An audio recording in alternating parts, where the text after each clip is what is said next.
Uma vlogs and stories. Hi అండి ఇద్దరికి, అందరు ఎలా ఉన్నారు? నేనైతే చాలా బాగున్నాను. ఇంకా ఈరోజు వ్లాగ్ వచ్చేసి ఇంట్లో ఉన్న ప్లాస్టిక్ ఐటమ్స్ కానీ గ్లాస్ ఐటమ్స్ కానీ ఏ విధంగా క్లీన్ చేసుకుంటే నీట్గా కనిపిస్తాయో అనేది నేను మీకు చూపిస్తాను. పెద్ద కష్టపడేది అస్సలకే ఉండదు, సింపుల్ ప్రాసెస్లో చూపిస్తాను. రుద్దిందే రుద్దకుండా ఇట్లా ఒకసారి వీటితోనే క్లీన్ చేసుకుంటే 10 రోజులు మనకు అసలు బాధనే ఉండదు. అవేంటంటే వెట్ వైప్స్. పిల్లల కోసం అని చాలా మంది ఇలా వెట్ వైప్స్ యూస్ చేస్తుంటారు కదా, అవి మన పిల్లల కన్నా ముఖ్యంగా మనందరికీ ఇంట్లో బాగా యూజ్ ఉంటుంది. అంటే గ్లాస్ ఐటమ్స్ చాలా నీట్గా క్లీన్ అయిపోతాయి. నేను ఫస్ట్ అయితే మీకు గ్లాస్ ఐటమ్స్ గురించి చూపిస్తాను. మా డ్రెస్సింగ్ టేబుల్ చాలా రోజులు అయింది నేను క్లీన్ చేయక, చూపిద్దాం అన్నట్టుగా వదిలేసాను. చూడండి, ఒక్కసారి క్లీన్ చేసిన వెంటనే చాలా వరకు డస్ట్ అయితే పోయింది. మనం రుద్దే కొద్ది డస్ట్ వెళ్తూనే ఉంటుంది. అంటే ఇంత డస్ట్ ఉన్నా కూడా ఇది మంచిగా అబ్జర్వ్ చేసుకొని నీట్గా క్లీన్ చేస్తుంటుంది. వీటితో పాటు మనము గ్లాస్ ఐటమ్స్ క్లీన్ చేస్తే ఈ ఒక్కసారి ఇది వైప్స్తోనే క్లీన్ చేసిన తర్వాత కాటన్ క్లాత్తో ఒక్కసారి క్లీన్ చేస్తే అయిపోతుంది. నాకు ఫస్ట్ బాబు డెలివరీ అప్పటి నుంచి అలవాటు అయింది. అప్పటి నుంచి నేను వైప్స్తోనే ఇంట్లో చాలా వరకు క్లీన్ చేస్తాను. ఇవి గాన లేకపోతే నాకు ఎట్లనో ఏదో విధంగా ఉంటుంది. ఇంట్లో ఒక ఇంపార్టెంట్ ప్రోడక్ట్ మిస్ అయినంత ఫీలింగ్ వస్తుంటుంది. ఎందుకంటే నాకు ఎన్ని రోజుల నుంచో బాగా అలవాటు అయిపోయింది వైప్స్తోనే క్లీన్ చేయడము. డ్రెస్సింగ్ టేబుల్ గ్లాసే కాదు, మొత్తం చెక్క అంతా నీట్గా క్లీన్ అయిపోతుంది. ఎడ్జెస్ మాత్రం చూసి క్లీన్ చేసుకోవాలి. ముఖ్యంగా అక్కడనే కదా ఎక్కువగా డస్ట్ కనిపించేది. చాలా వరకు అయితే డస్ట్ తొందరగా పట్టదు. వైప్స్తో కాటన్ క్లాత్తో క్లీన్ చేస్తే ఖచ్చితంగా మీరు కూడా ఇంట్లో ట్రై చేసి చూడండి. ఇప్పుడైతే డ్రెస్సింగ్ టేబుల్ కంప్లీట్గా నీట్ అయిపోయింది. నెక్స్ట్ బీరువా దగ్గరికి వచ్చేసాను. చూడండి, బీరువా మీద కూడా చాలా మంచిగా అయిపోతుంది. పిల్లలు చాలా వరకు పెన్సిల్తో పాటు లేకపోతే పెన్ కానీ స్కెచెస్ కానీ ఏది కనిపిస్తే వాటితోనూ మొత్తం రుద్దుతుంటారు కదా ఇంట్లో. ఈవెన్ గోడలు కూడా చాలా వరకు నీట్ అయిపోతే ఒకసారి ట్రై చేయండి, మీకే తెలుస్తుంది. డ్రెస్సింగ్ టేబుల్ అయిపోయింది, బీరువా అయిపోయింది. Next photo frames. ఎప్పుడైనా నేను ఫోటో ఫ్రేమ్స్ కూడా వీటితోనే క్లీన్ చేస్తాను. ఈ ఫోటో నాకు చాలా మెమరబుల్ ఫోటో. ఎందుకంటే మా యానివర్సరీకి నేను మా హస్బెండ్కి గిఫ్ట్ చేసింటి. చాలా ఇష్టం నాకు ఇది. ఒక్కసారి నేను క్లీనింగ్ ప్రాసెస్ పెట్టుకున్నానంటే అసలు కంటిన్యూగా చేస్తూనే ఉంటాను. అవి మొత్తం ఇంట్లో అన్నీ అయిపోయే వరకు నాకు మనశ్శాంతిగానే అనిపించదు. మొత్తం పని అంతా అయిపోయిన తర్వాత అప్పుడు బయటకు వెళ్తాను. ఇక్కడ కూడా ఈ రూమ్లో ప్రతి ఒక్క ఐటమ్ మొత్తం నీట్గా క్లీన్ చేసుకున్న తర్వాతనే నెక్స్ట్ రూమ్కి వెళ్ళిన. ఇప్పుడు ఫోటో ఫ్రేమ్ కూడా అయిపోయింది కదా, నెక్స్ట్ ఈ స్విచ్ బోర్డ్స్ చాలా దుమ్ము పట్టుకొని ఉంటాయి. మనం ఎంత క్లీన్ చేసినా అవి ఖచ్చితంగా దుమ్ము పడుతూనే ఉంటాయి. ప్రతిసారి నేను అవి కూడా వీటితోనే క్లీన్ చేస్తాను. ఈ బీరువా, డ్రెస్సింగ్ టేబుల్, స్విచ్ బోర్డ్స్ కాకుండా మనం వైర్స్ ఏమైనా ఉంటే కూడా నీట్గా క్లీన్ చేసుకోవచ్చు.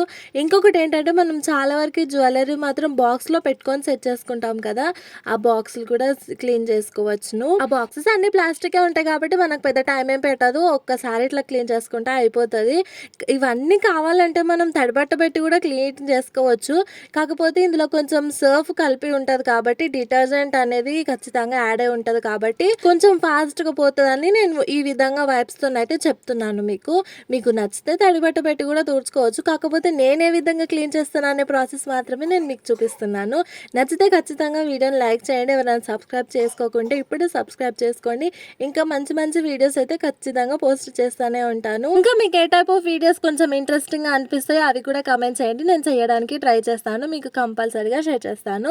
నెక్స్ట్ ఇక్కడ నేను ఫ్రిడ్జ్ క్లీన్ చేస్తున్నాను. మా ఫ్రిడ్జ్ గ్లాస్ది. ఈ గ్లాస్ ఫ్రిడ్జెస్ మాత్రం అసలు ఇది బయట ఉంటుంది కాబట్టి ఇంకా మాకు కిచెన్లో ఎంత క్లీన్ చేసినా ఖచ్చితంగా 1 వీక్ వరకు యథావిధిగా అయిపోతూనే ఉంటుంది. అందులో ఇంకా పిల్లలు అక్కడిక్కడ తిరిగి వచ్చి చేతులు దాని మీద పెట్టి రుద్దుతుంటారు కదా, అందుకే మరి అంత దారుణం అవుతుంటుంది. మనము ఏ టైప్ ఆఫ్ వస్తువు తీసుకున్నా ఓకే అడ్జస్ట్ చేసుకోవచ్చు, కానీ గ్లాస్ తీసుకుంటే మాత్రం నిజంగా చాలా హెడ్ఏక్. ఇంత క్లీన్ చేసినా యథావిధి అవుతుంటుంది. రుద్ది కూడా చాలా విసుగా అనిపిస్తుంటుంది. మాకు ఇంకొకటి ఏంటంటే డీప్ ఫ్రిడ్జ్ కింద వచ్చింది, పైన రాకుండా. ఇంకేముంటుంది, మా పిల్లలు ఓపెన్ చేయడం అది ఇది పెట్టడం, అందుకే వేగలేక డీప్ ఫ్రిడ్జ్కి అడ్డం కానీ వాటర్ బబుల్ పెడుతున్నాను. ఇక డీప్ ఫ్రిడ్జ్ లో కూడా బయట మొత్తం క్లీన్ చేసి లోపల కూడా నీట్ గా క్లీన్ చేస్తున్నాను. అక్కడ ప్లాస్టిక్ ది ఉంటది కదా రబ్బర్ లాగా, అందులో అయితే చాలా డస్ట్ పేరుకుపోయింది. నేను అబ్జర్వ్ చేయలేదు, చాలా రోజుల నుంచి ఎక్కువ ఉండింది కాబట్టి నేను అంతా ఫోర్స్ పెట్టి నీట్ గా క్లీన్ చేశాను. ఈ ఫ్రిడ్జ్ అయితే మా వాళ్ళు మా మ్యారేజ్ కి ముందే తీసుకున్నారంట. ఎప్పుడో పాపం వాళ్ళు అనుకోకుండా ఉంటారు ఫ్యూచర్లో రత్నాలు వస్తారని, అందుకే తెలియక ఆ ఫ్రిడ్జ్ తీసుకున్నారు. ఇప్పుడేమో తంటాలు పడుతున్నాము. ఆ ఫ్రిడ్జ్ను మేమైతే కాపాడినట్టుగా ఉంది. గ్లాస్ కదా, అందుకని ఎప్పుడే తీసుకొని కొట్టేది వాళ్ళ అర్థమే కాదు. ముందే మా పిల్లలు పప్పు గుత్తితోనే బాగా ఆట పెడతారు. తీసి ఒక్కటేసిందంటే కథం ఫసక్ అవుతుంది. ఇక ఫ్రిడ్జ్కి బయట సైడే కాదు లోపల సైడ్ కూడా ఏమైనా కర్రీస్ పట్ట, ఆయిల్ పట్ట కానీ ఏమైనా వస్తువులు కారిపోయినా కానీ అన్నీ నీట్గా క్లీన్ చేసుకోవచ్చు. సర్ఫ్ పెట్టి రుద్దే అవసరం, పీస్ పెట్టి రుద్దే అవసరం ఏం లేకుండా జస్ట్ వైప్స్ ఉంటే చాలు. కింద కూడా ఇక్కడ కొంచెం పసుపు పడినది, అదంతా కూడా నీట్గా క్లీన్ అయిపోయింది. మనం ఏదైనా పని చేస్తున్నప్పుడు ఇంట్రెస్ట్ దృష్టి అంతా దాని మీదనే పెట్టి పని చేస్తే 100% మంచిగా అయిపోతుంది. ఇంకా నెక్స్ట్ నేను ఈ ప్లాస్టిక్ డబ్బాలు క్లీన్ చేస్తున్నా, పోస్ట్ డబ్బాలు. ఇవి ఇంతకుముందు మా అమ్మ వచ్చినప్పుడల్లా ఎప్పుడు వచ్చినా కానీ ఎప్పుడైనా క్లీన్ చేయాల్సింది వస్తే వైప్స్ దగ్గరనే క్లీన్ చేస్తుంది.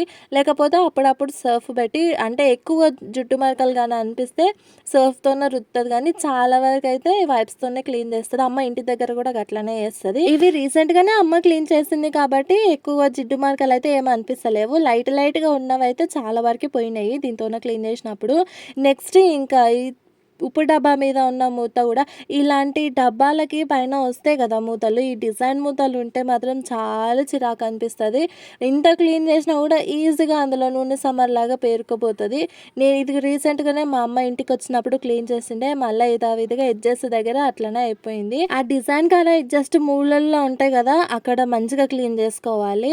అక్కడనే మురికి ఎక్కువ అనిపిస్తుంది. ఒకవేళ ఇట్లా నార్మల్గా క్లాత్తోన కానీ లేకపోతే వైప్స్తోన ఇట్లా అందులో పట్టకుండా ఉంటే, క్లీన్ చేయడానికి కుదరకుంటే కనుక ఫోక్ స్పూన్ పెట్టి కూడా మనం క్లీన్ చేసుకోవచ్చు. అదేంటో కూడా నేను చూపిస్తాను చూడండి. ఫస్ట్ అయితే పైన కాడుకున్న మరకలు మొత్తం పోయేటట్టుగా నీట్గా క్లీన్ చేసుకోండి. నెక్స్ట్ ఫోక్ స్పూన్కి కొంచెం క్లాత్ లోపలికి పెట్టి ఇట్లా నీట్గా రుద్దేసుకున్నానంటే లోపల ఎడ్జెస్కి అతుక్కపోయిన జుట్టు కూడా మొత్తం బయటికి వచ్చేస్తుంది. యాక్చువల్లీ నాకు ఈ క్లీనింగ్ ప్రాసెస్ అంటే చాలా ఇష్టము. ఎందుకంటే మనం క్లీన్ చేసే కొద్దీ అవి నీట్గా అయిపోతాయి. అవి నీట్గా అయినవి చూస్తే ఇంకా హ్యాపీగా అనిపిస్తుంది. వామ్మో, ఇంత నీట్గా పెట్టుకుంటున్నానా నేను ఇల్లు, నన్నంత ఎగ్జైట్మెంట్, ప్రౌడ్ ఫీలింగ్ వచ్చేస్తుంది. అదేంటో మరి, మేబీ నాకు తెలిసి అందరు హౌస్ వైఫ్స్కి ఉండే కామన్ థింగ్ అనుకుంటా ఇది. నిజంగా మనము కిచెన్ అంతా క్లీన్ చేసిన తర్వాత చూసుకుంటే ఆ ఫీలింగ్ ఎంత మంచిగా అనిపిస్తుంది కదా, ఇంత నీట్గా ఉంది అని. కిచెన్లో ముఖ్యంగా ఈ ప్లాస్టిక్ డబ్బాలే కాకుండా ఇంకొకటి మిక్సీ కూడా మస్తు మంచిగా క్లీన్ అయిపోతుంది చూడండి. మనం కావాలంటే మిక్సీ ఇది సబ్బు పెట్టి కూడా రుద్దుతారు, పీస్ పెట్టి కూడా రుద్దుతారు, జిడ్డు మరకలు ఏమైనా ఉంటే పోవాలి అని. అవంతా కాకుండా అంటే అందులో అట్లా రుద్దినా కూడా వాటర్ లోపలికి పోతే మిక్సీ ప్రాబ్లమే అవుతుంది కదా, అట్లా ఏం కాకుండా ఈ వైప్స్తోన ట్రై చేయండి. జిడ్డు మరకలు ఫాస్ట్గానే పోతాయండి మిక్సీకి. అది ప్లాస్టిక్ లాగా ఉంటుంది కాబట్టి చాలా వరకు అయితే తొందరగానే పోతుంది. పెద్ద తనలాడాల్సిన అవసరం అయితే ఏమి ఉండదు. ఏమవుతుంది అయితే ఒక 2-3 వైప్స్ అయితే అయిపోతాయి. కాకపోతే ఎంత నీట్గా అవుతుందో అవి చూసుకోవాలి. ఇంకా అన్ని డబ్బాలు కూడా నేను అట్లనే క్లీన్ చేసినాను. ఇంకొకటి మిక్సీకి పైపులు కూడా చాలా నీట్గా చేసుకోండి. ఎందుకంటే ఆ పైపుకి ఎక్కువ జిడ్డు మరకలు పట్టిందంటే చూడడానికి మరి గలీజ్గా అనిపిస్తుంటుంది. ముఖ్యంగా మిక్సీ ఇంటికి ఎవరైనా వచ్చినప్పుడు చూస్తే చాలా వరకు నాకు తెలిసి చెప్పుకోరు కానీ మిక్సీనే ఎక్కువ అబ్జర్వ్ చేస్తారు. నేను అలానే చేస్తాను. ఎందుకంటే మనం అది పడతాము, పక్కన పెట్టేస్తాము, తర్వాత చూసుకుందాంలే అన్నట్టుగా. అందుకే చెప్తున్నాను, మిక్సీ ఫస్ట్ మంచిగా క్లీన్ చేసుకోవాలి అనుకుంటా నేనైతే. ఇంకొకటి ఏంటంటే కిచెన్లో ఎక్కువ మనం టైల్స్ మీద కూర చిట్లుతుంటుంది కదా, ఆయిల్ చిట్లినప్పుడైనా సరే వెంటనే వైప్స్తో క్లీన్ చేస్తే ఫాస్ట్గా పోతుంది. ఎందుకంటే అందులో కొంచెం డిటర్జెంట్ క్వాంటిటీ ఎక్కువ ఉంటుంది కాబట్టి ఖచ్చితంగా యాడ్ అయి ఉంటుంది, అందుకే మంచిగా పోతాయి.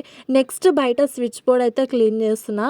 ఇది ఇక బయట ఉంటాయి కాబట్టి మా ఇంటి పక్కన ఇంకా వేరే ఇండ్లు అయితే ఏం లేవు. మేము అందుకే ఎంత మంచిగా నీట్గా క్లీన్ పెట్టుకున్నా కానీ పక్కన చెత్త అంటే చెట్లు ఉన్నందుకు ఖచ్చితంగా మాది యథావిధిగా అయిపోతుంటుంది. నెక్స్ట్ నేను అవి చిన్న చిన్న వస్తువులు ఉంటాయి కదా, హ్యాంగింగ్స్ చేసేటివి, అవి కీస్ పెట్టుకునేటివి, అవన్నీ కూడా ఒకటేసారి తూచేసుకుంటాను. నెక్స్ట్ ఈ గ్లాస్ అయితే మాకు బయటనే ఉంటుంది, మరి దారుణం అయిపోతుందిలేండి ఆ గ్లాస్. పిల్లలు ఖచ్చితంగా దాంతోనే ఆడుతుంటారు మా ఇంట్లో మాత్రం. అందుకే నేను అదైతే బాగా వైప్స్ పెట్టే రుద్దుతాను. ఒక్కొక్కసారి అదంతా నానబెట్టి ఉతికేస్తాను. నెక్స్ట్ వచ్చేసి కూలరు, డ్రెస్సింగ్ టేబుల్, టీవీ ఇవన్నీ చేసుకోవచ్చు. బయట కూలర్ అయితే ఇక బయట ఉంటుంది కాబట్టి తిరిగి ఖచ్చితంగా డస్ట్ ఫామ్ అవుతుంది. మా పిల్లలు వైప్స్తో ఆడుకుంటూ అవి క్లీన్ చేసారు కాబట్టి మరి అంత దుమ్ము అయితే ఏమనిపిస్తలేదు. ఇక లోపల రూమ్లో లాస్ట్ డ్రెస్సింగ్ టేబుల్ ఇది. మాకు 2 ఉన్నాయి. లోపల మాది ఒకటి ఉంటది. బయట ఇదొకటి అమ్మమ్మ వాళ్ళది డ్రెస్సింగ్ టేబుల్. మా టీవీ దగ్గరికైతే నేను అస్సలకే పోను. ఇంతకు ముందే ఒకసారి అది పోయిందది టీవీ. ఇది మళ్ళా సెకండ్ టీవీ. అందుకే ఇగ టీవీ ముట్టుకోవాలంటేనే నాకు భయమైతది. క్లీన్ చేయకున్నా పర్లేదు కానీ దాన్ని ముట్టకుండా ఉంటే చాలనిపిస్తది నాకైతే. ఆ టీవీ మాత్రం నేను రుద్దలేదు. మా హస్బెండ్ వచ్చినాక తనతోనే క్లీన్ చేపిస్తా. అంత పెద్ద టీవీ కదా, ఏమన్నా బై మిస్టేక్‌గానే ఏమన్నా తాకిందనుకో అనవసరంగా పోతది. ఎందుకులే తలకాయ నొప్పి అన్నట్టుగా దాని తిరిగి అయితే నేను పోను.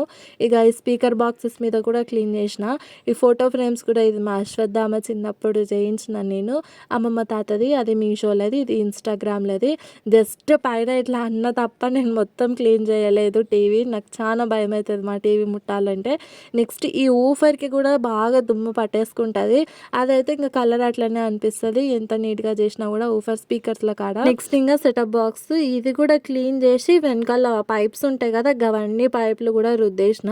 అది ఫోటో ఫ్రేమ్ పని కూడా అయిపోయింది. నెక్స్ట్ ఈ ఫోటో ఫ్రేమ్ యాక్చువల్‌గా నేను ఫస్ట్ మర్చిపోయినింటి దీన్ని. ఇది పైన తగిలిచ్చినాడు మా నాన్న. అంటే వెనకాల సీల్ ఏం కాదు, అది వైర్‌కి పెట్టి చుట్టి ఆ విధంగా సెట్ చేసిండు. పడతదేమో అన్నట్టుగా ఫస్ట్ నేను ముట్టుకోలే, చూసి కూడా వదిలేసినాను. ఇంకా తర్వాత గుర్తుకొచ్చింది ఇది కూడా క్లీన్ చేద్దాం అన్నట్టుగా. మీ అందరికీ వీడియో ఎట్లా అనిపించిందో ఖచ్చితంగా నా కామెంట్‌లో చెప్పండి. మీకేమన్నా యూస్‌ఫుల్ అనిపిస్తే షేర్ చేయండి, కామెంట్ చేయండి. మీరు గాని మంచిగా ఈ విధంగానే నన్ను సపోర్ట్ చేస్తా ఉంటే ఇంకా మంచి మంచి వీడియోస్ నేను మీకు ఖచ్చితంగా షేర్ చేస్తానే ఉంటాను. మీ సపోర్ట్ నాకు ఎప్పుడు ఉండాలని నేనైతే మనస్ఫూర్తిగా కోరుకుంటున్నాను. అంత సపోర్ట్ ఉంటే ది బెస్ట్ వీడియోస్ నేను ఎందుకు షేర్ చేయనండి. చాలామంది అయితే సబ్స్క్రైబ్ చేయకుండానే ఎక్కువ వీడియోస్ చూస్తున్నారు. ప్లీజ్ వీడియో చూస్తున్నారు కదా, వెంటనే కింద సబ్స్క్రైబ్ నొక్కండి, బెల్ ఐకాన్ కొట్టండి. Bye bye.